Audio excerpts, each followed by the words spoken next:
अब जो डब्बे में वो क्या था वैसे पिटारा, उसका नाम बताएंगे क्या अभी? वो स्पाइसेस वाला था। अच्छा अच्छा, ओके ओके।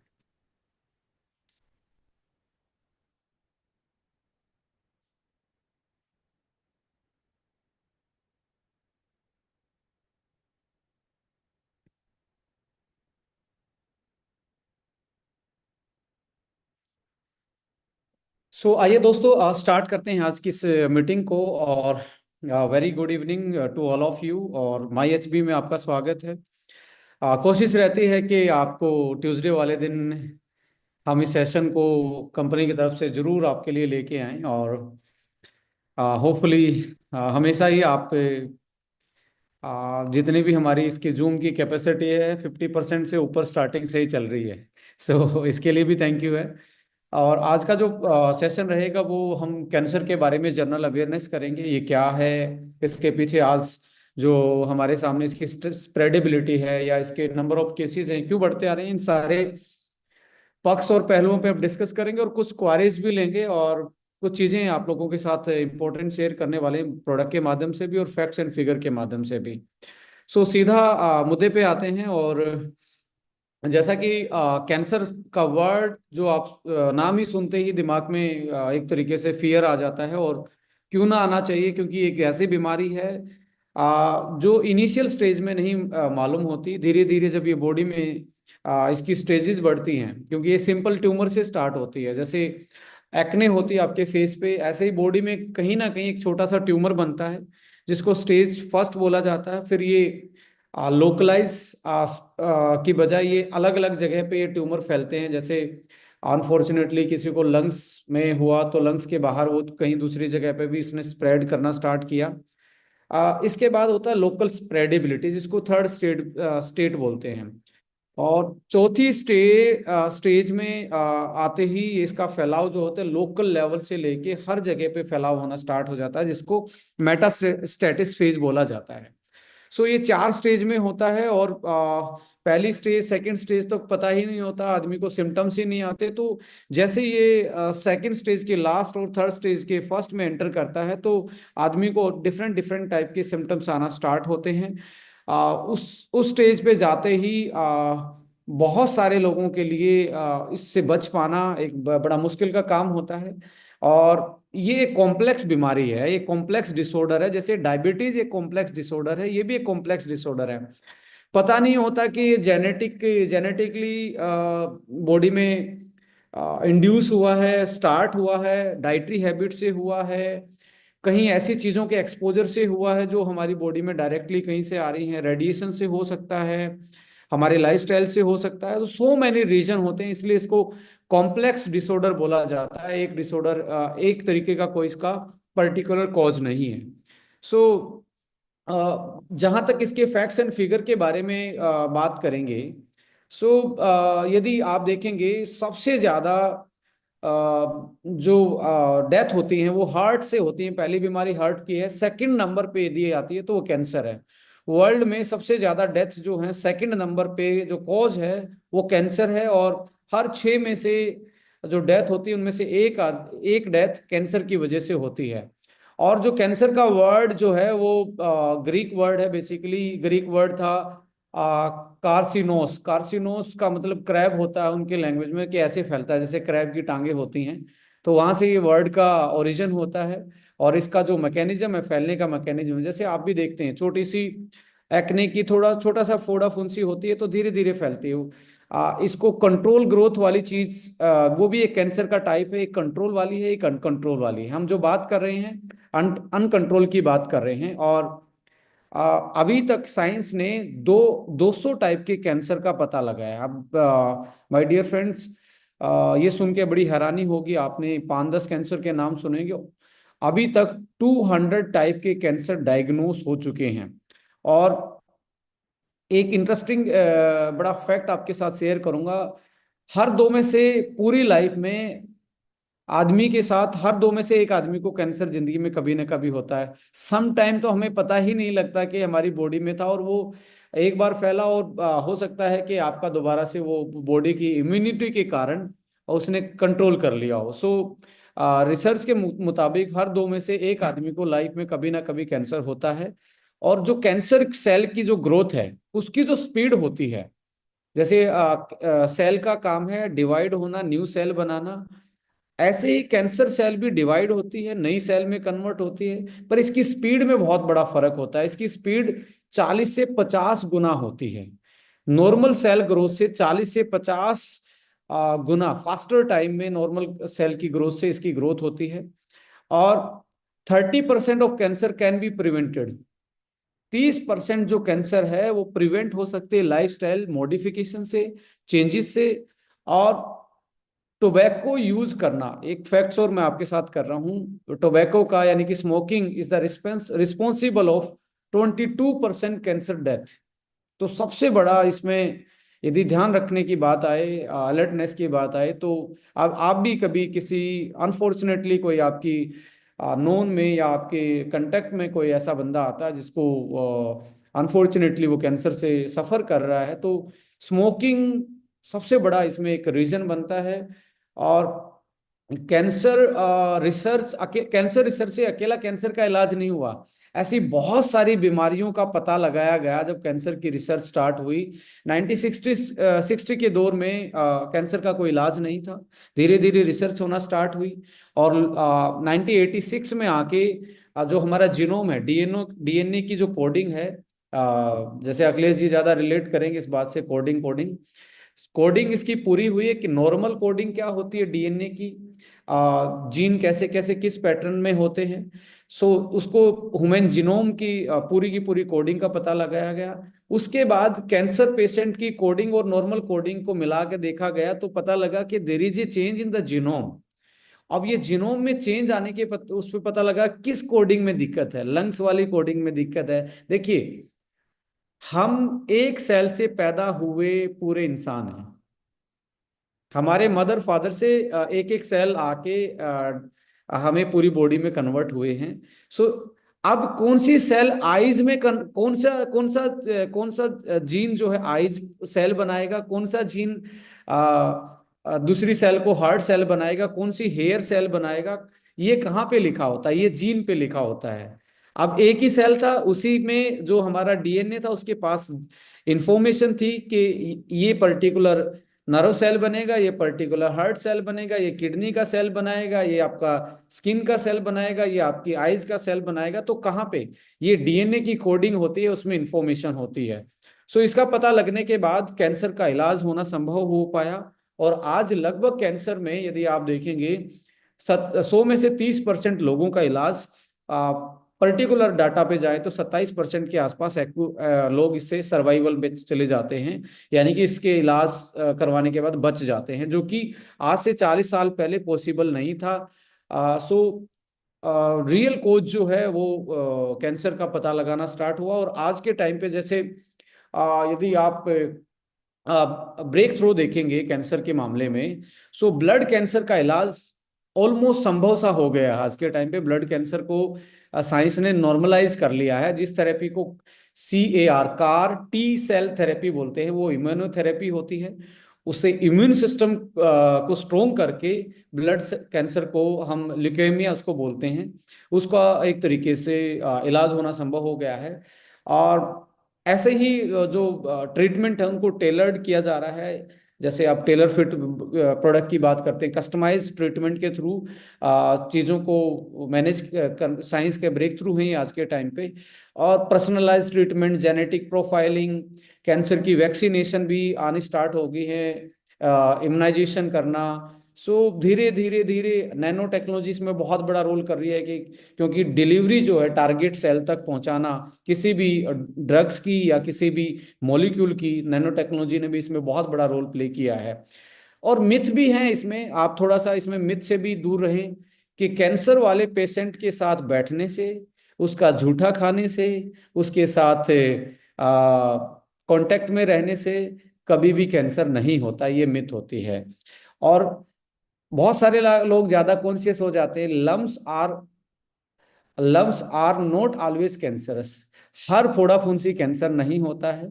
सो घबराने की जरूरत नहीं। बहुत सारे लोग तो जब भी मैं कई बार बैठता हूं तो वो कॉन्शियस होते हैं। फैट की जो हमारी बॉडी में, हर किसी की बॉडी में फैट की छोटी छोटी लम्स होती है, गांठें होती हैं, उनको भी वो कैंसरस की तरह ट्रीट करने की कोशिश करते हैं। इसका एक ही होता है, जब ये ट्यूमर डिटेक्ट होता है, ये आपको टाइम नहीं देता है स्प्रेड होने में। ऐसा नहीं है कि आप 2 महीने 3 महीने इसका वेट कर पाएंगे। जब ये आपको दिखेगा तो ये इसकी जो ग्रोथ है 40 से 50 गुना स्पीड से बढ़ती है। तो ये ज्यादा टाइम नहीं देता पता लगने के बाद, और किसी भी एज में हो सकता है। और family history only the risk factor, ये नहीं है कि उसकी फैमिली में था तो उसको भी होगा ही, या वही कारण हो सकता है कि पिछली को था तो अगली को होगा, ऐसा नहीं है। यदि आपके लाइफस्टाइल मॉडिफिकेशन है, डाइटरी हैबिट सही है, तो आपका रिस्क मिनिमाइज हो सकता है। और ऐसा भी नहीं है कि फैमिली हिस्ट्री में पहले किसी को नहीं हुआ तो नई जनरेशन में नहीं होने वाला, ये भी आपका मिथ है। तो इससे भी आप बच के रहें। और इसके अलावा अवेयरनेस में तो वर्ल्ड जो WHO कैंसर का एक पिंक कलर का वो आता है साइन भी, इसमें पूरा यानी कि अवेयरनेस, डाटा, रजिस्ट्रेशन, ये सारी चीजें, और बहुत सारी संस्थाएं हैं जो कैंसर के को लेके लोगों को अवेयर भी करती हैं। और बहुत सारी ऐसी संस्थाएं हैं जो फ्री में इलाज से लेके कुछ पेशेंट के साथ हेल्प करने के काम करते हैं। सो इम्पोर्टेंट चीज यहाँ पे ये आती है कि एक्चुअली में कैंसर, हर किसी की बॉडी में कैंसर होता है। यदि आपको लगता है कि आपकी बॉडी कैंसरस नहीं है, ये आपकी मिथ है। Every body is a cancerous body. अब वो एक्टिवेशन है, जैसे होता है ना, आपने स्ट्रक्चर में डायरेक्ट सेलिंग की बात करें तो स्ट्रक्चर में आपने आईडी लगा दी। अब एक्टिवेशन की बात है, किस किस की एक्टिवेशन होती है, उसी पे उसकी सक्सेस रेट डिपेंड करता है। ऐसे ही हमारी बॉडी में ग्रोथ में जब तक कंट्रोल रहता है बॉडी का, और वो कंट्रोल करता है हमारा DNA, हमारी एपिजेनेटिक्स, हमारा खाना पीना, हमारा रहना सहना, वो हमारे जीन को ट्रिगर करता है। यदि हम अपने लाइफस्टाइल में गलत चीजों का यूज करते हैं, लाइफस्टाइल को सही मेंटेन नहीं करते, प्रॉपर रेस्ट नहीं करते, प्रॉपर खाना नहीं खाते, और केमिकल के एक्सपोजर में ज्यादा रहते हैं, UV रेडिएशन और रेडिएशन के एक्सपोजर में ज्यादा रहते हैं, और बहुत सारी चीजें जो हम लेटर ऑन डिस्कशन करेंगे, तो हमारे ऐसी चीजों को बॉडी में ट्रिगर कर देता है, या इम्यूनिटी हमारी लो हो जाती है प्रॉपर न्यूट्रिशन ना लेने की वजह से, जिसके कारण जो कैंसर सेल है वो मतलब जो नॉर्मल सेल की ग्रोथ है वो कैंसर में डेवलप हो जाती है ड्यू टू लो इम्यूनिटी। सो या डेफिशिएंसी के कारण भी हो सकता है। सो इम्पोर्टेंट चीज ये है कि you have to take care of your daily habits, your lifestyle. और इसमें मैं एक PPT के थ्रू आप लोगों के साथ शेयर करने वाला हूं कि एग्जैक्टली जो आज आप लॉन्च, आप एक उसका झलक देखने वाले हैं, यानी कि प्रोडक्ट की इंफॉर्मेशन लेने वाले हैं, उसको अपन आज आप लोगों के साथ रिवील करेंगे यहाँ पे। सो ये तो मैं बताने वाला हूँ एग्जैक्टली ये क्या है। इससे पहले ये कैंसर सेल आप देख रहे हैं ना, तो ये नॉर्मल सेल है। आप देखेंगे ना, जब ये अब नॉर्मल सेल हो जाएगी कैंसर, इसका अंदर का जो न्यूक्लियस है ये एक तरीके से छोटा होना स्टार्ट हो जाता है, और न्यूक्लियस मल्टीप्लाई होते हैं और अलग अलग सेल में बंटना स्टार्ट हो जाते हैं। सो नॉर्मल से ये एक तरीके से फास्ट ग्रोथ लेता है, जो मैंने बताई आपके साथ, एक डिस्कशन भी किया है। इसके रिस्क फैक्टर जो हैं, एजिंग, एजिंग में इम्यूनिटी लो होती है, डेफिशिएंसी, ग्रोथ फैक्टर, ये सारी चीजें एक तरीके से कैंसर को बढ़ावा देने में एजिंग भी एक अपने आप में बड़ा फैक्टर रोल प्ले करता है। टबैको यूज और अल्कोहल कंजप्शन, ये बॉडी में इन्फ्लामेशन, बॉडी में क्रोनिकल स्ट्रेस को बढ़ाते हैं, जिसकी वजह से कैंसर सेल ट्रिगर होती हैं और ज़्यादा चांसेस भी बढ़ते हैं बॉडी में। High process food and low fibre, आप देखेंगे सबसे बड़ा जो कैंसर है जिसमें सबसे ज़्यादा डेथ होने के चांसेस हैं, वो लंग्स का कैंसर है। उसके बाद कैंसर आता है कोलोरेक्टल, जिसको आप आंत जो आपके डाइजेस्टिव ट्रैक में, लोअर डाइजेस्टिव ट्रैक में की वजह से कोलोरेक्टल, जहाँ पे आप फाइबर कम लेना, रिफाइंड फूड ज़्यादा खाना, मैदा जैसी चीज़ें यूज़ करना, ये बहुत सारे रीजन है जो कोलोरेक्टल कैंसर को बढ़ाते हैं। Lack of physical activity, environmental, occupational जो एक्सपोजर है केमिकल का, जो हमारी फूड चेन से पेस्टिसाइड्स की बात करें या अदर केमिकल्स की बात करें, जो एयर क्वालिटी इंडेक्स आज बहुत बड़ा एक हॉट न्यूज़ बनी हुई है surrounding NCR and metro cities में। जेनेटिक एंड फैमिली हिस्ट्री, और इन्फेक्शन, एचपीवी और हेपेटाइटिस, एचआईवी जैसे वायरस से भी कैंसर फैल जाता है बॉडी में, क्योंकि हमारे इम्यून सिस्टम को लो कर देते हैं, इम्यूनिटी को लो करते हैं, तो इसकी वजह से भी हमारी बॉडी में कैंसर होने के चांसेस ज्यादा आते हैं। यूवी रेडिएशन और क्रोनिकल इन्फ्लामेशन, इन्फेक्शन, स्ट्रेस से इन्फ्लामेशन क्रिएट होता है, इन्फ्लामेशन से इम्यूनिटी कमजोर होती है और वो कैंसर में कन्वर्ट हो सकता है। एक्सपोजर टू कार्सिनोजन, कार्सिनोजन का मतलब होता है ऐसे सब्सटेंस जो कैंसर को बढ़ावा देते हैं या ट्रिगर करते हैं, सेल को कैंसर में कन्वर्ट करने में ट्रिगर करते हैं, इनको बोलते हैं हम कार्सिनोजन। इसके अलावा आप थोड़ा सा मैं आपको हाईलाइट करना चाहूंगा शुगर एंड मैदा, यानी कि refined sugar, refined floor versus cancer. देखिए, कार्बोहाइड्रेट जो होता, कार्ब जो होता है वो फ्यूल होता है आपकी सेल का। अब फ्यूल होगा तो सेल अपना प्रॉपर काम करेगी और ऐसी चीजों को ऑन रखेगी, यानी कि ट्रिगर रखेगी जो ग्रोथ में हेल्प करते हो। तो ये कैलोरी है। अब कैलोरी, आप फिजिकल एक्टिविटी कम करते हैं, कैलोरी ज्यादा लेते हैं और उसमें भी शुगर ज्यादा लेते हैं, व्हाइट वाली, तो व्हाट हैपन, इसका ग्लाइसेमिक इंडेक्स हाई होता है। जैसे ही आपका ग्लाइसेमिक इंडेक्स हाई होगा तो आपका इंसुलिन का प्रोडक्शन बढ़ेगा, पेनक्रियाज उसको डाइजेस्ट करवाने में इंसुलिन बढ़ाएगा और इंसुलिन का धीरे धीरे रेजिस्टेंस पैदा होता है। रेजिस्टेंस का मतलब इंसुलिन कम काम करता है और इसके कारण क्या होता है, आईजीएफ, आप नोट करना, बहुत सारे लोग साइंटिफिक बैठेंगे, आईजीएफ होता है insulin like growth factor. Insulin like growth factor ये बॉडी में एक हार्मोन होता है, ये ज्यादा शुगर खाने से, ज्यादा व्हाइट शुगर खाने से इसका लेवल बढ़ता है और जैसे इसका लेवल बढ़ेगा ये कैंसर सेल की ग्रोथ को प्रमोट करता है। पहला रीजन तो ये है कि आपको शुगर, कैंसर पेशेंट को या कैंसर से बचने के लिए शुगर क्यों अवॉइड करनी चाहिए, क्योंकि इंसुलिन बढ़ाएगा, इंसुलिन बढ़ाने के से इंसुलिन रेजिस्टेंस धीरे धीरे बढ़ना स्टार्ट होगा और इंसुलिन रेजिस्टेंस धीरे धीरे बढ़ेगा तो इंसुलिन लाइक ग्रोथ फैक्टर, इससे हार्मोन बढ़ेगा और हार्मोन बढ़ते ही आपको आपकी इम्यूनिटी लो होना स्टार्ट होगी और ग्रोथ जो है कैंसर की सेल की जो ग्रोथ है वो आगे बढ़ना स्टार्ट होगी, यानी फास्ट होना स्टार्ट होगी। इन्फ्लामेशन, व्हाइट शुगर जो होती है वो ट्रिगर करती है क्रोनिक इन्फ्लामेशन को और क्रोनिक इन्फ्लामेशन, अंदर जो इन्फ्लामेशन है उसकी वजह से आपकी कैंसर एक्सेलरेट हो सकती है, स्पीड अप हो सकती है। ग्लाइकोलाइसिस नाम की एक प्रोसेस होता है, cancer cell rely on glycolysis for the energy and white sugar feed this process. Glycolysis का मतलब है कि कार्बोहाइड्रेट का टूटना, एनर्जी में टूटना, उसको ग्लाइकोलाइसिस बोलते हैं। ऐसे इसमें शुगर जो है वो बहुत बड़ा, यही उसका मेन सोर्स होता है। ऑक्सीडेटिव स्ट्रेस बॉडी पे बढ़ाएगी, यानी कि आपकी जो एंटीऑक्सीडेंट, वैसे ही आप डाइट में एंटीऑक्सीडेंट कम ले रहे हो और ऊपर से हाई शुगर लेते हो तो आपकी बॉडी में जो फ्री रेडिकल का लोड बढ़ेगा, जिससे कारण ऑक्सीडेटिव स्ट्रेस बढ़ेगी और ऑक्सीडेटिव स्ट्रेस बढ़ते ही व्हाट हैपन, ये आपके सेलुलर डीएनए और सेल को किल करना स्टार्ट करेंगे और डीएनए में थोड़ा सा भी चेंज आता है तो कैंसर में चेंज हो सकता है। एंजियोजेनेसिस नाम का एक प्रोसेस होता है। एंजियोजेनेसिस प्रोसेस का मतलब होता है कि न्यू ब्लड वेसल्स जो हैं वो आपका एक तरीके से वाइट शुगर क्या है, एंजियोजेनेसिस करती है।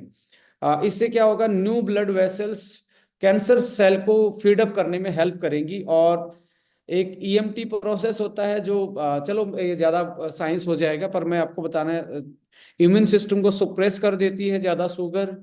टेलोमरेज शॉर्टनिंग, टेलोमरेज का मतलब होता है एक सेल जो है नॉर्मल डिवाइड होती है दूसरी सेल में, वो टेलोमरेज कंट्रोल करता है। हमारी एजिंग को भी टेलोमरेज, टेलोमरेज जो है वो कंट्रोल करता है, उसको ये शॉर्टन कर देता है और शॉर्टन की वजह से अनबैलेंस टेलोमरेज अनबैलेंस ग्रोथ को प्रमोट करता है। और यदि आप देखेंगे बहुत सारी स्टडी हैं, 2016 में भी एक रिनाउंड जर्नल में छपी थी, clinical investigation found that high sugar intake increase the cancer risk and according to the study published in 2019 एक इन्फ्लामेशन जो है वो शुगर के कारण बॉडी में बढ़ता है, और इसी इन्फ्लामेशन से कैंसर की प्रोग्रेस होती है, वो प्रमोटेड होती है। सो हमेशा आपको 10% से नीचे जो कैलोरी है, जैसे आपको 2000 कैलोरी चाहिए, तो 200 कैलोरी जो है उससे नीचे आपको शुगर से लेनी चाहिए, जितनी भी रिफाइंड शुगर आप खा रहे हैं। 10% का मतलब 2000 कैलोरी का मतलब एक एक ग्राम शुगर में 4 किलो कैलोरी होती हैं। तो आपको 25 ग्राम से ओवरऑल रिफाइंड शुगर नहीं खाना चाहिए, जिसमें मैदा भी आ गया और आपकी वाइट शुगर भी आ गई। यानी कि 5 चम्मच से ज़्यादा आप नहीं यूज कर सकते, चाहे वो मैदा है या आपकी शुगर है। ऑलमोस्ट ये एक वो है। यहाँ पे हनी है, मैपल सिरप है, या जैगरी है, यू कैन लाइक अल्टरनेट कर सकते हैं। और यहाँ पे अब आप मैदा के केस में भी आपको यदि आप देखेंगे, एडवांस ग्लाइकेशन एंड प्रोडक्ट बनाता है मैदा खाने से। वो क्या होता है, वो आपके इसको बोलते हैं AGE। हमारे जितने भी कोर लीडर हैं वो इसको जरूर नोट कर सकते हैं, AGE। मैदा खाने से बॉडी में AGE बनता है, बस AGE याद रखना। इसका मतलब है advance, G for glycation, E for and products, AGES।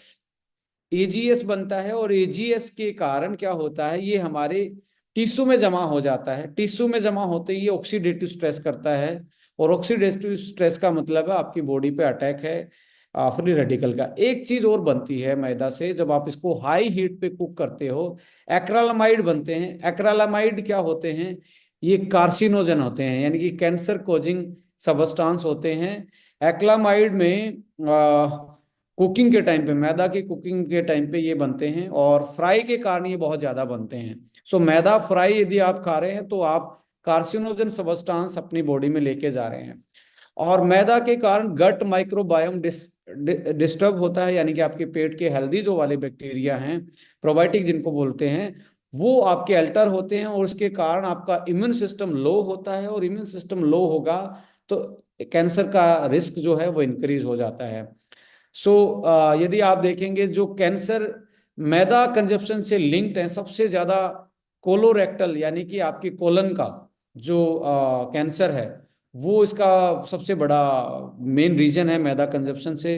Prostate cancer में भी ये बढ़ावा देता है मैदा, ब्रेस्ट कैंसर में भी बढ़ावा देता है, पेनक्रियाटिक कैंसर में, और इसोफेगस, ये वाला पोर्शन जो होता है आपका, जब जो ये गर्दन वाला पोर्शन होता है जहाँ थायराइड होता है, इस वाले पोर्शन में भी बहुत सारे आज के टाइम पे इसोफेगस कैंसर आ रही। मैदा इसमें बहुत बढ़ावा देता है, और शुगर भी बहुत बढ़ावा देती है। मैकेनिज्म वही है, IGF बढ़ेगा, इंसुलिन लाइक ग्रोथ फैक्टर बढ़ेगा, जो कैंसर सेल को के लिए फ्यूल का काम करता है।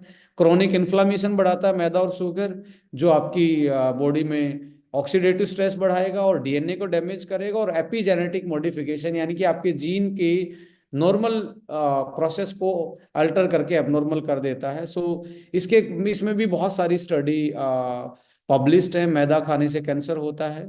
और बहुत सारी चीजें अभी आप देखेंगे शुगर के केस में भी पब्लिश्ड है।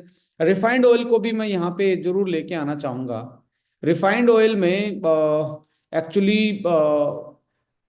एंटीऑक्सीडेंट नहीं होते हैं, और बहुत सारे फ्री फैटी एसिड होने की वजह से, या ट्रांस फैटी एसिड होने की वजह से, ये हमारे एक तरीके से ब्लड लेवल पे ऑक्सीडेटिव स्ट्रेस को बढ़ाते हैं, और ब्रेन लेवल पे हमारी नर्वस सिस्टम को भी हर्ट करते हैं। तो इम्यूनिटी लो होना, एलर्जिक इन्फ्लामेशन कोज करना, ये एक तरीके से रिफाइंड ऑयल भी इसमें आप बहुत बड़ा रोल प्ले करता है कैंसर को ट्रिगर करने में। सो इसको भी आपको देखना चाहिए, अपनी इसको भी लिमिटेड यूज में यूज करना चाहिए।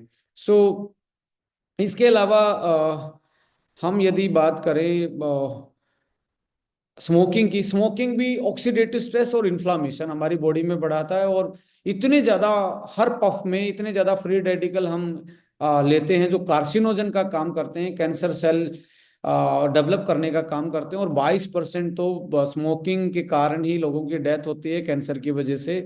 सो इसको भी अवॉइड करना चाहिए। तो मैदा है, वाइट शुगर है, स्मोकिंग है, रिफाइंड ऑयल है, अल्कोहल का कंजप्शन है, ये चीजें बहुत है। और स्ट्रेस, साथ में। और ये बड़ा लिंक आप इसको देख पाएंगे कि जितने भी लोग स्ट्रेस में होते हैं वो अल्कोहल और स्मोकिंग की तरफ ज्यादा भागते हैं। और पहले ही वो एक तरीके से बॉडी में इन्फ्लामेशन का लोड बढ़ा रहे हैं स्ट्रेस की वजह से। ऊपर से यदि वो टॉक्सिन्स को, ये बोला जाता है कि चिंता चिता के समान है। अब वो बॉडी में ऑलरेडी ही एक तरीके से इन्फ्लामेशन है, ऑलरेडी ही एक तरीके से जहर उत्पन्न हो रहा है, टॉक्सिसिटी बन रही है। ऊपर से आप टॉक्सिसिटी को खत्म करने के लिए दूसरा जहर आप स्टार्ट कर रहे हो, जस्ट अवॉइड करने के लिए स्मोकिंग है या अल्कोहल का कंजप्शन है, तो और ज्यादा चांसेस हो जाते हैं कि कैंसर जैसी चीजों को पनपने की बॉडी में। सो इसके साथ यदि आप देखेंगे DNA damage, accumulation, telomerase shortening, ये हम वो बात कर रहे हैं डीएनए में क्या हो रहा है, सेल में क्या हो रहा है। सेलुलर सेंसिसिस यानी कि एक सेल की डेथ हो जाना और वो अपनी सराउंडिंग सेलों की भी डेथ करना स्टार्ट कर दे। ये एक जेनेटिकली जो ये चीजें, चारों चीजें दिख रही हैं आपको यहाँ, डीएनए का और इसका रोल ज्यादा आता है हमारे कैंसर जैसी बीमारी को प्रिवेंशन में भी और ग्रोथ में भी।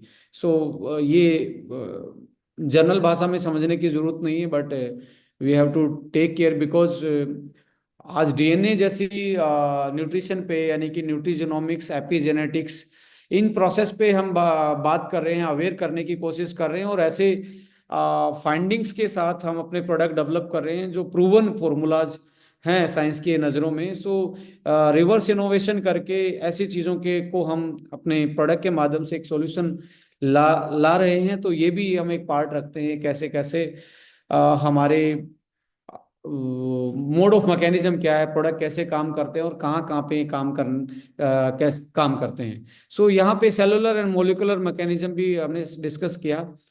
अभी जो ये प्रोडक्ट आप देख रहे हैं A9 ओंको जो है, A9 ओंको में आपको एक चीज और बड़ी देखने को मिलेगी। इस पे लिखा हुआ है जी कॉम्प्लेक्स, G कॉम्प्लेक्स आप बोल सकते हो, AAO नेचुरल।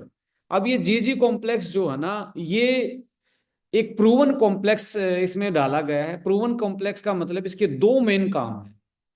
पहला काम इसका है कि ये हमारी कैंसर सेल को किल करता है, कैंसर सेल को किल करता है। Anti tumour activity, anti tumour का मतलब है कि जो आपकी बॉडी में कैंसर का ट्यूमर है उसको, उसके साइज को, उसकी ग्रोथ को एक तरीके से कम करने का काम ये करता है, आपको सपोर्ट करता है। हम ये नहीं बोलते कि आप सारे इलाज छोड़ के आप इसी से इलाज करो। मैं ये कहता हूँ ये सपोर्ट करेगा आपकी, चाहे कीमोथेरेपी चल रही है या अदर आपके वो चल रहे हैं। इवन यदि आप ज्यादा स्ट्रेस में रहते हो, ज्यादा स्मोकिंग करते हो, अल्कोहल लेते हो, तो आप इसको यूज करके, आपकी इम्यूनिटी लो रहती है, आपको इसको यूज करके कैंसर जैसी बीमारी की जो चांसेस हैं उसको आप मिनिमाइज कर सकते हैं, अपने इम्यून सिस्टम को मॉड्यूलेट कर सकते हैं। सो जी कॉम्प्लेक्स क्या है, एंटी ट्यूमर एक्टिविटी है और एंटी कैंसर प्रूवन हर्ब्स इसमें जो डली है, एंटी कैंसर उनकी एक्टिविटी साइंस ने प्रूव कर रखी है। तो वो G कॉम्प्लेक्स। अब हमने अपने सारे कॉम्प्लेक्सेस को रजिस्टर्ड करवाना स्टार्ट कर दिया है। अब कोई मार्केट में कॉपी पेस्ट नहीं आने वाला है। कॉपी पेस्ट का मतलब है इंडिया में क्या होता है कि आप एक कोई चीज ले आओ, सब लोग उसके पीछे लगना स्टार्ट हो जाते हैं।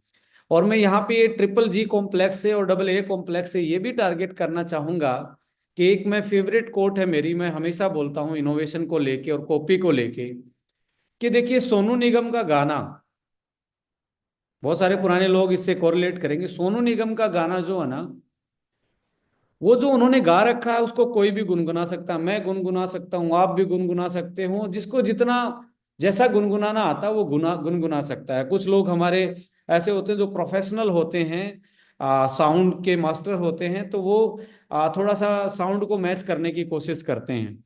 तो कई बार क्या होता है, आप गुनगुना लेंगे और आप वैसा बना भी लेंगे, बट अगला गाना सोनू निगम क्या गाएगा वो सोनू निगम ही जानता है। यानी कि इनोवेशन कभी भी कॉपी पेस्ट नहीं होता है, और इनोवेशन हमेशा इनोवेशन होता है। ये एक तरीके से जहां कॉपी और पेस्ट की बात आनी स्टार्ट हुई, तो हमने ये डिसीजन लिया कि we try to hide the total concentration, मतलब कॉन्सेंट्रेशन कितनी अमाउंट में क्या डाली गई है। जैसे आप इसके कंपोजिशन में मैं आपको दिखाऊंगा कि कैसे इसको वो किया गया है। पहले हम बिल्कुल एक एक ये डालते हैं, ये इतना एमजी डला, ये इतना एमजी डला है।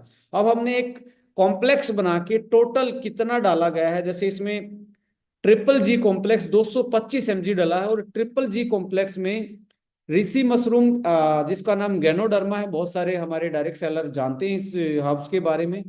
Grape seed extract and green tea, ये जो 3G है, इनको 225 mg में। और अब यहाँ पे ये भी हमने किया है कि पर्टिकुलर कौन सा वो टारगेटेड मॉलिक्यूल है जो एंटी ट्यूमर और एंटी कैंसरस है, वही एक तरीके से एक्सट्रैक्ट मंगवा के वही इसके साथ हमने कॉम्प्लेक्स बना और इसको रजिस्टर्ड करवाया। इसको आप अपना खुद का पेटेंट बोल सकते हैं। जनरल लैंग्वेज में हम इसको बोलते हैं हमारी इंटेलेक्चुअल प्रॉपर्टी, राइट। एंड इसके बाद डबल ए और नेचुरल जो है वो 115 mg है। अब 115 mg जो है मैं आपको शेयर करने वाला हूं। अब इसमें तीन चीजें डली हैं, curcumin, lycopene and bioperine. Curcumin, lycopene and bioperine, ये 115 mg डली है। अभी ये भी नहीं बताया कौन सी कितनी डली है, ये हमने अपनी जो हमारी ट्रायल्स हैं, जो हमारे लिटरेचर हैं, जो हमारी क्लिनिकल ट्रायल्स हैं वर्ल्ड वाइड जो पब्लिश्ड हैं, उनको एनालाइज करके इस चीज को हमने फॉर्मुलेट किया। अब ट्रेडिशनल हर्ब्स नीचे डली हैं जो कि आपकी इम्यूनिटी को सपोर्ट करती हैं, वो भी नहीं बताई गई हैं इसमें। जिंजर है, मैंगोस्टीन है और तुलसी है, वो 125 mg डाला गया है। सो यहाँ पे अब आप देखेंगे तो अब कॉपी से आपको डरने की जरूरत नहीं है। सो ये एक बड़ा इनोवेटिव प्रोडक्ट है, और आने वाले टाइम में आपके हर प्रोडक्ट में कॉम्प्लेक्सेस आपको देखेंगे। जैसे मेरे हाथ में एक और प्रोडक्ट है, वो भी मैं आपके साथ शेयर करने वाला हूँ। सो मोरल ऑफ स्टोरी यही है कि प्रूवन ट्रिपल जी कॉम्प्लेक्स और डबल ए एओ नेचुरल, मैं ये कहता हूँ कि ये एक साइंटिफिक फॉर्मुलेशन है, और एक आप पेटेंट अपना बोल सकते हैं इसको, आपके पास ही है ये आप। और ये प्रूवन चीजों के साथ बनाया हुआ है जो आपकी ऑप्टिमल सेलुलर एक्टिविटी, इम्यूनिटी को मॉड्यूलेशन, और डबल एक जो कॉम्प्लेक्स है वो anti anti anti cancer antioxidant जो होते हैं उनका कॉम्बिनेशन बनाया गया है। जैसे आप जानते हैं आपकी कंपनी में एंटीऑक्सीडेंट, प्रोबायोटिक एंड न्यूट्रीजिनोमिक्स, ये बहुत आगे मतलब पूरी एक लीड क्रिएट कर रहे हो आप। पूरा एक ऐसे ऐसे प्रोडक्ट और ऐसी नॉलेज और ऐसी अवेयरनेस पैदा कर रहे हो जो आपके पास ही है, इसको आप ही यूटिलाइज कर रहे हैं, और आपके जो आपका कोई कंपटीशन नहीं, मैं ये बोल सकता हूँ। सो यहाँ पे आप देखेंगे जो आपका ट्रिपल जी कॉम्प्लेक्स है, anti tumour activity, cellular function and cardiovascular health को, और डबल एक जो है आपका protect against the oxidative stress, neutralise free radical, enhance nutrients absorption and basil, ginger and mangosteen आपका डाइजेशन, इम्यून सिस्टम और आपके स्किन जैसी चीजों में भी आपकी हेल्प करता है। ओवरऑल आपकी बॉडी में इम्यूनिटी को स्ट्रॉन्ग करके चेंजेस लाता है। तो एक तरीके से इम्यूनो मॉड्यूलेटर के रूप में आपकी लो इम्यूनिटी रहती है। लास्ट टाइम पे एक हमारे पास प्रोडक्ट था जो हमने लास्ट प्रोजेक्ट में बहुत सारे लोगों ने उसके उसकी हेल्प से बहुत सारे इम्यूनिटी को और एंटी एलर्जिक टाइप में उनको यूज किया I3। वो भी इसमें समा गया है एक तरीके से। इतना पावरफुल एक्सट्रैक्ट फॉर्म में हमने इसको लिया कि इम्यून मॉड्यूलेटर में भी आप इसको यूज कर सकते हैं। जरूरी नहीं है जिसको कैंसर हो गया वही इसको यूज करेगा, या कैंसर के टाइम पे ही इसको यूज कराना। पेशेंट ढूंढने की जरूरत नहीं है, हर किसी की बॉडी में कैंसर है, बट वो ट्रिगर किसका होगा, एक्टिवेट किसका होगा, गॉड नोज, और किस एज में होगा, गॉड नोज। और आज के टाइम पे इतनी ज्यादा इसकी प्रोबेबिलिटी बढ़ती जा रही है, नंबर ऑफ केसेस बढ़ते जा रहे हैं। So you have to take care. साल में एक बार आपने अपने इम्यून सिस्टम को मॉड्यूलेट करने के लिए, एक्टिव रखने के लिए, स्ट्रॉन्ग करने के लिए इसको यूटिलाइज आप कर सकते हैं। और एक बेस्ट गिफ्ट भी हो सकता है हमारे पेरेंट्स के लिए, हम जिन या एज्ड पीपल के लिए कि जिनकी इम्यूनिटी लो रहती है। सो यदि इम्यून सिस्टम स्ट्रॉन्ग है, डिफेंस सिस्टम स्ट्रॉन्ग है, तो आपकी बहुत सारी बीमारी आपसे दूर रहती हैं। सो साइंटिफिक एविडेंसेस भी हैं। गैनोडर्मा पे तो इतने ज़्यादा साइंटिफिक वो हैं। जो लिपिड्स एक्सट्रैक्ट होता है, बेसिकली स्पोर से निकाला हुआ लिपिड्स एक्सट्रैक्ट होता है, उसमें पर्टिकुलरली आप देखेंगे बहुत सारे ऐसी चीजें मिलती हैं जिन जो एंटी ट्यूमर में बड़ा रोल प्ले करती हैं, जैसे कि anti cancer potential of ganoderma lucidum polysaccharides content जो होता है, and their versatile role in enhancing drug delivery system and multifaceted approach to the combat cancer. So ये पेपर पब्लिश्ड है। गैनोडर्मा कैंसर के ट्रीटमेंट में बहुत सारे Chinese medicinal history में इसको बहुत ज्यादा यूज पहले से करते आ रहे हैं लोग। और अब साइंस ने भी इसके एक तरीके से इसके जो मेन इंग्रेडिएंट हैं उनको आइडेंटिफाई कर लिया है कि इसकी वजह से ये पर्टिकुलरली एंटी कैंसर एक्टिविटी है। सो इसके साथ साथ आप anti cancer and chemo preventive potential of grape seed extract, जो ये आपका EGCG कैटेचिन जो एक तरीके का एंटीऑक्सीडेंट होता है, वो एंटी ट्यूमर प्रॉपर्टी रखता है।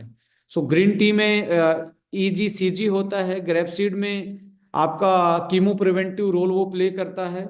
इसके साथ साथ आप देखेंगे ग्रीन टी के साथ हमारे जो करक्यूमिन जो होता है, सदियों से उसको यूज करते आ रहे हैं। ये भी पावरफुल इम्यून मॉड्यूलेटरी, यानी कि इम्यून सिस्टम को मॉड्यूलेट करने वाला, इंप्रूव करने वाला, इम्यूनिटी को इंप्रूव करने वाला, साथ में एंटी इन्फ्लामेटरी और एंटीऑक्सीडेंट प्रॉपर्टी होती है।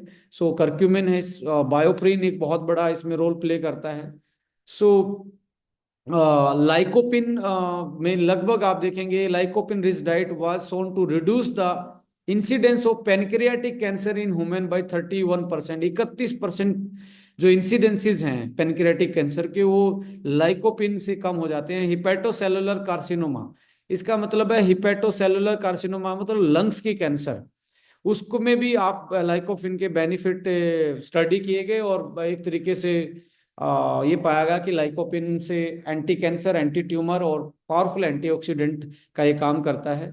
सो ये साइंटिफिक एविडेंसेस हैं। सो आप इससे जो हमने डिस्कस किया, लाइफस्टाइल में चेंजेस और मॉडिफिकेशन ला के आप अपने कैंसर होने से बच सकते हैं, ट्रिगर होने से बच सकते हैं। यदि हो भी गया है, ये चीज़ें आप प्लान करके बहुत सारी चीज़ें अपने मैनेज कर सकते हैं, जैसे वाइट शुगर, रिफाइंड वेजिटेबल्स, मैदा है, सोडा ड्रिंक्स हैं, फ्राइड फूड है, स्मोकिंग, अल्कोहल, इनको अवॉइड करना चाहिए। और बहुत सारा ज़्यादा पानी पीना चाहिए आपको, क्योंकि इम्यून सिस्टम को यदि आप एक्टिवेट रखना चाहते हैं तो प्लेंटी ऑफ वाटर आपको स्टार्ट करना चाहिए यदि आप कम पीते हैं। कलरफुल फ्रूट्स, क्योंकि वाटर ज़्यादा आप लेंगे तो आपका डिटॉक्सिफिकेशन प्रोसेस है वो सही रहेगा, आपकी बॉडी नेचुरल डिटॉक्सिफिकेशन होती रहेगी। बोला जाता है रेनबो फ्रूट खाने चाहिए, रेनबो फ्रूट्स एंड वेजिटेबल खाने। रेनबो का मतलब सातों कलर, 7 कलर, यानी रंग बिरंगे आपके फ्रूट्स आपके टेबल पे होने चाहिए, उनको यूज करना चाहिए। एक फैमिली होती है क्रूसीफेरस, जिसमें आप ब्रोकली का नाम सुनते हैं। ब्रोकली एक ऐसा सैलेड में एक ऐसा वेजिटेबल में एक आपके पास ऐसा ऑप्शन हो सकता है, कैंसर पेशेंट को भी आप सजेस्ट करेंगे तो anti tumour activity, fibre, immune system modulation, ये सारी चीज़ें स्पेशली ब्रोकली के बारे में, या आप टर्मरिक के बारे में, या लहसुन के बारे में, टमाटो के बारे में मैं ज़रूर बोलूँगा कि आपको ये यूटिलाइज करने चाहिए। और बहुत सारी बेरीज जो होती हैं वो आपको यूज करनी चाहिए। और वोल ग्रेन फूड्स हैं, वोल ग्रेन आपके नट्स जो हैं, और ओमेगा रिच फूड जो है वो आपको यूटिलाइज इसमें ज़्यादा करने चाहिए। और आप देखेंगे best anti cancer food remedy, berries, vegetable, garlic, tomato, turmeric, nuts. और आप इसी औषधीय गुणों को जो साइंस ने आइडेंटिफाई किया, उसी को आपने अपने A9 ओंको प्रोडक्ट में डाला है। और आप देखेंगे लाइकोपिन उसमें डाला, टोमेटो से आता है। टर्मरिक से आपका देखेंगे करक्यूमिन आता है, आपका ब्लैक पेपर से बायोप्रिन आता है। इसके साथ साथ नट्स, बेरीज, बहुत सारे लाइक आपकी ट्रेडिशनल जो हर्ब्स हैं जो एंटी कैंसरस हैं, वो आपने इसमें यूटिलाइज की हैं। इसके साथ साथ अभी जो हल्दी जो मैं बॉक्स बता रहा था उसमें लकाडोंग वाली हल्दी है, जो कि अ, लकाडोंग का मतलब एक एरिया है मेघालय में। वहाँ की जो हल्दी होती है उसमें मैक्सिमम 12% तक करक्यूमिन कंटेंट नोटिस किया गया है, एनालिसिस किया गया है, इतना कंटेंट तक जाता है। और वहाँ पे नॉर्मली 6 से 7% तो लोअर ग्रेड की हल्दी में इतना करक्यूमिन मिलता है, तो 9 से 12% तक की करक्यूमिन कंटेंट नॉर्मली वहाँ पे देखने को मिलता है। सो ये भी आप लॉन्च कर रहे हैं अभी, तो उसमें भी आप ऐसे केस में या इम्यूनिटी बूस्टर में उसको आप मिल्क लाते, गोल्डन मिल्क दूध, हल्दी वाला दूध है, या आप अदर जो रेमेडियल है काढ़ा वाढ़ा बनाने में उसको यूज कर सकते हैं, बिल्कुल ऑर्गेनिक। और वर्ल्ड की सबसे स्ट्रोंग आप एक अपने घर में वापस से एक ऐसे डॉक्टर को लेके आ रहे हैं जो दादी नानी का साथ देते थे। सो यहाँ पे वो टर्मरिक आ रही है, इसके साथ साथ एसबीटीसी जूस है, ओमेगा है। रिकमेंडेड डोज में आप जनरली इम्यूनिटी बूस्टर के रूप में स्टार्टिंग के 15 दिन 2 कैप्सूल ले सकते हैं, फिर आप एक एक कैप्सूल से अपनी इम्यूनिटी बूस्ट कर सकते हैं। यदि आप किसी भी ऐसे पेशेंट के को इसको रिकमेंड कर रहे हैं तो स्टार्टिंग में डोज इसकी हैवी रखनी चाहिए, जो कैंसर से सफ़र कर रहे हैं, चाहे वो किसी स्टेज में क्यों ना हो। और जरूर आप इंटरमिटेटिंग जो फास्टिंग है, जो ये बात करें, ऑटोफेजी नाम की एक चीज होती है बॉडी में। ऑटो का मतलब खुद, फेजी मतलब खाना। खुद बॉडी अपने डेड सेल को खाना स्टार्ट कर देती है, और डेड सेल जैसे जैसे हमारी बॉडी से कम होंगी, कैंसर की जो ग्रोथ है या कैंसर के चांसेस है वो कम होना स्टार्ट हो जाएंगे। और ऑटोफेजी में बॉडी जाती है, जब आप 36 घंटे की फास्टिंग रख लेते हैं तो बॉडी ऑटोफेजी पे चले जाती है, खुद की सफाई अंदर से करना स्टार्ट कर देती है। इंटरमिटेटिंग फास्टिंग 18 और 8 का भी, आप 16 और 8 का भी कर सकते हैं, 18 और 6 का भी कर सकते हैं, और अल्टरनेट डेज का भी कर सकते हैं, एक दिन खाए एक दिन नहीं खाए। ऐसे भी बहुत सारी ऐसी थेरेपी हैं जो इंटरमिटेटिंग फास्टिंग डिफरेंट डिफरेंट टाइप की हैं। सो वो भी एक बहुत बड़ा हो सकता है, रीजन हो सकता है, हेल्प कर सकता है। आपकी रेगुलर फिजिकल वर्कआउट, कंप्लीट आपकी नींद पूरी होना, ये सारी चीज़ें आपकी हेल्प कर सकती हैं। और साथ में 6 कैप्सूल से 8 कैप्सूल तक आप स्टार्ट करवा सकते हो स्टार्टिंग में। और कैल्शियम कैलमैक डी जरूर आप रिकमेंड करें एंटी कैंसर के लिए। उस प्रोडक्ट को के साथ कैलमैक डी और ओमेगा का कॉम्बिनेशन बहुत बेस्ट है, मैं कहना चाहूँगा। ओमेगा, कैलमैक डी और A9 onco, that is very powerful combination, जो मार्केट में आपको मिरेकल रिजल्ट ला सकते हैं, मैं आपको बोल रहा हूँ। और ये भी मैं दावे के साथ कहता हूँ, 6 महीने के आसपास इतनी ज्यादा टेस्टिंग मनी इसकी आने वाली है, और बहुत सारे लोगों का इसमें रिकवरी होने जा रहा है। और मैं बड़ा एक्साइटेड हूँ इस प्रोडक्ट को लेके, क्योंकि कैंसर इतनी स्पीड से बढ़ रही है। सो हम उसकी स्पीड पे ब्रेक लगा सकते हैं, कुछ लोगों की जिंदगी में कुछ एक्स्ट्रा दिन ऐड ऑन कर सकते हैं, जो ऐसी बीमारी से फाइट कर रहे हैं, उनको उनके हम सपोर्ट कर सकते हैं, इम्यूनिटी को, उनकी लाइफ को, उनके नंबर ऑफ डेज को। सो ये भी एक बहुत बड़ा मुझे लगता है कि हमारे लिए, सबके लिए, not only for me, not only for this company, for everybody who is working with this the great company Estonia one, उन सबके लिए एक, मुझे लगता है एक बहुत बेस्ट प्रोडक्ट है। और कंपनी की मैनेजमेंट अभी इसमें ये भी डिसाइड कर रही है कि क्या हम किसी ऑर्गेनाइजेशन, जो एंटी कैंसर ऑर्गेनाइजेशन है, इस प्रोडक्ट की सेल का 1% हम वहाँ डोनेट कर सकते हैं या नहीं कर सकते, या किस तरीके से 1% निकाल के ऐसी कम्युनिटी जो कैंसर के अगेंस्ट अवेयरनेस कर रही है या फाइट कर रही है या लोगों की हेल्प कर रही है, उसको हम इस प्रोडक्ट की लाइफ टाइम के लिए 1% की सेल में कैसे हम वहाँ पे वो दे सकते हैं। आप लोगों के सजेशन भी मांगेंगे हम इसमें कोर टीम, कोर मीटिंग में। तो इसको हम अभी प्लानिंग में है ये, यानी कि हम कैसे लोगों की हेल्प कर सकते हैं जो ऑलरेडी इससे सफ़र कर रहे हैं इस प्रोडक्ट की टोटल सेल से। सो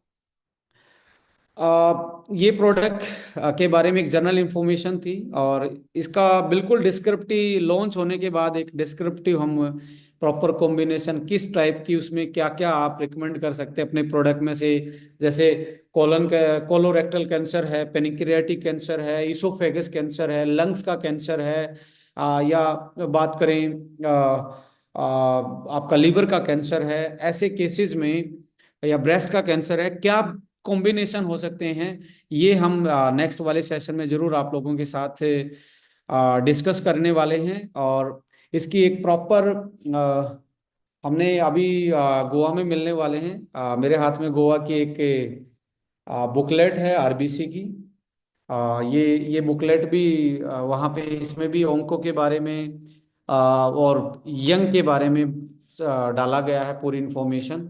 सो हमारा काम ये है कि लोगों तक राइट इन्फॉर्मेशन पहुंचे, सही टाइम पे पहुंचे और सही तरीके से वो नॉलेज लेके लोगों की हेल्प कर पाए और अपने बिजनेस को आगे लेके जा पाए। सो अभी थोड़ा सा मैं फिर से झलक दिखाऊंगा आपको।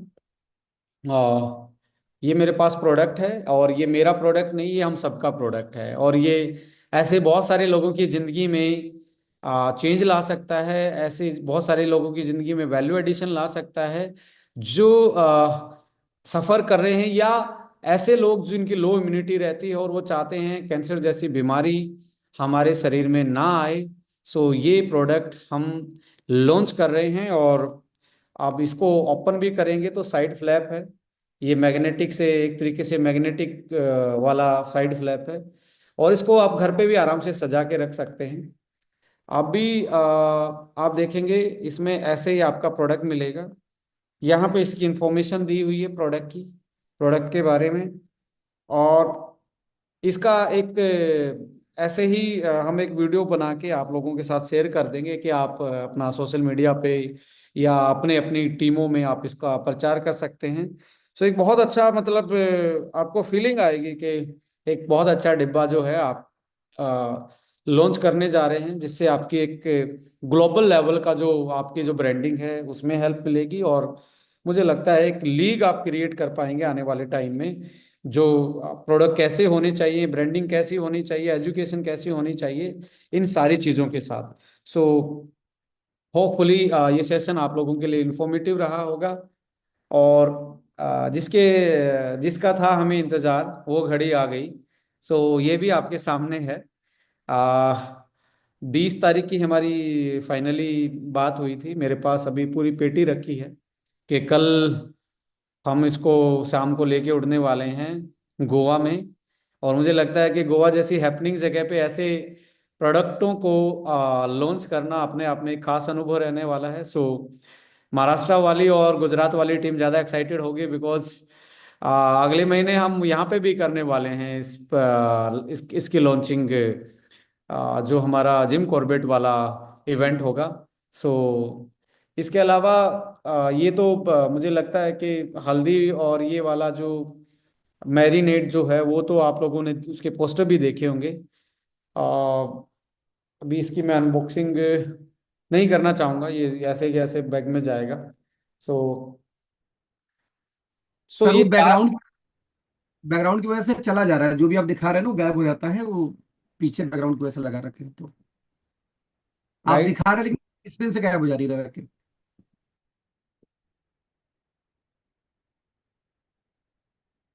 अभी दिख रहा है। जी जी अभी दिखाई दे रहा है, थोड़ा फेड है लेकिन दिखाई दे रहा है। मुझे लगता है ये स्क्रीनशॉट लेने वाले हैं सारे लोग, हाँ। याद नहीं था, आपने याद दिला दिया। दोबारा दिखाइए यार, मैं भी ले लूँ।